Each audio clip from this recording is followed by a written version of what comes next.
JMM Samman Yojana हम लोग लागू करना चाहते हैं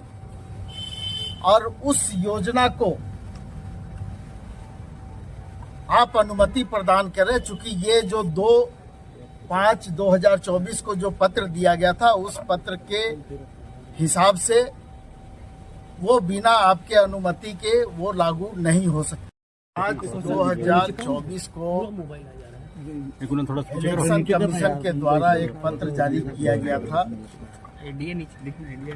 जो प्रेस नोट के रूप में जारी किया गया था और उसमें बिल्कुल स्पष्ट रूप से ये लिखा गया था कि जन प्रतिनिधित्व अधिनियम 151 के धारा 123 के आधार पर अगर किसी भी राजनीतिक दल के द्वारा ऐसा कोई कार्य किया जाता है या ऐसा कोई प्रलोभन आम मतदाता को दिया जाता है तो वो जनप्रतिनिधित्व अधिनियम के तहत कानूनन अवैध होगा। और उसी सिलसिले में आज हम लोग चुनाव आयोग के पास आए हुए थे और हम लोगों ने अपनी बातें रखी और हम लोगों ने जो मेमोरेंडम उनको दिया है, जो पत्र दिया है आयोग को, उसमें हम लोगों ने ये मांग की है कि जेएमएम सम्मान योजना हम लोग लागू करना चाहते हैं और उस योजना को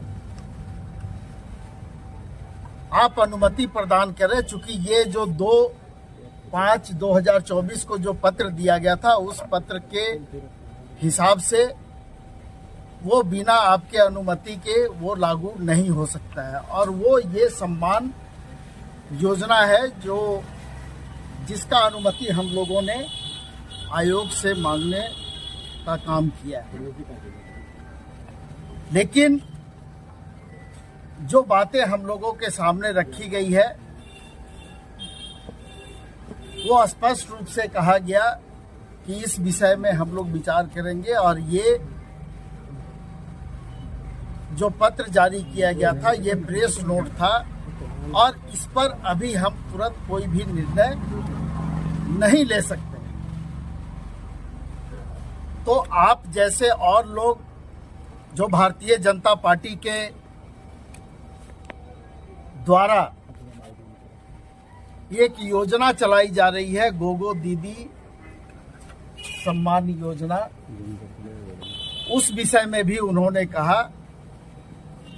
कि अगर गैर कानूनी होगा तो वो भी गैर कानूनी होगा और ये भी गैर कानूनी होगा और अनुमति होगा तो दोनों को अनुमति होगा।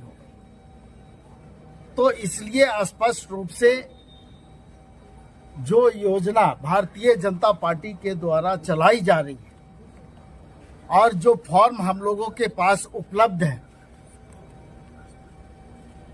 उस फॉर्म में आप लोग देखेंगे कि ना उसमें आधार कार्ड का कोई जिक्र किया गया है और ना अकाउंट नंबर का कोई जिक्र किया गया और ये उनकी योजना है और ये फॉर्म उनके द्वारा निर्गत किया गया है। तो इससे स्पष्ट हो जाता है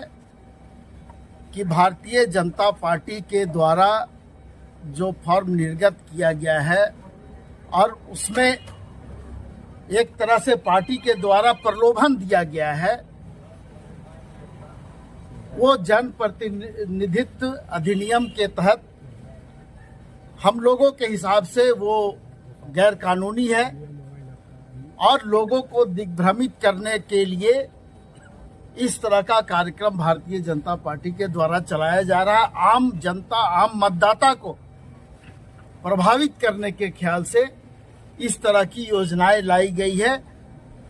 और जो फॉर्म में स्पष्ट रूप से जो समझ में आता है कि जब किसी का आपके पास अकाउंट नंबर नहीं है, जब किसी का आधार नंबर नहीं है, तो आप आखिर अगर पैसा दे रहे हैं तो किसको दे रहे हैं? तो कहीं ना कहीं ये पूरे राज्य में भ्रम की स्थिति फैलाने वाली है। और हम लोगों ने पहले से ये सम्मान योजना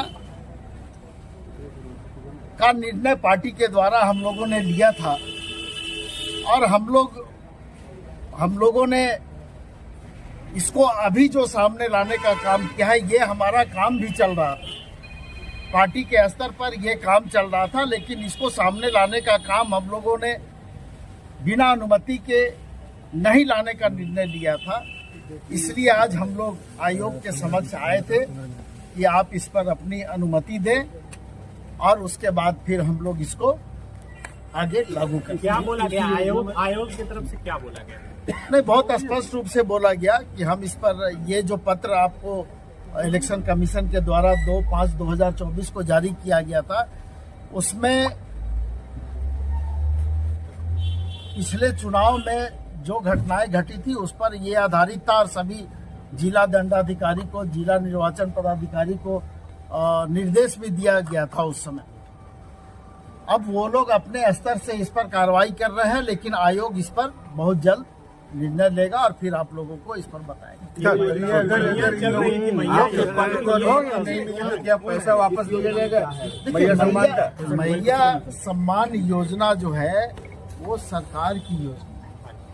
वो सरकार के द्वारा संचालित हो रही है, जिसमें 12,000 रुपया साल में, यानी 1,000 रुपया राज्य के प्रत्येक बहनों को जो प्रति माह उसमें देने का प्रावधान है। और सरकार के द्वारा 52 लाख बहनों को इसका लाभ अभी मिल रहा है। और ये जो योजना आप लोगों के सामने हम लोग ला रहे हैं, वो हम लोगों ने पार्टी स्तर पर उसको करने का निर्णय लिया था और उसमें बिल्कुल स्पष्ट रूप से हम लोगों ने लिखा है कि उस 30,000 रुपया साल में हम लोग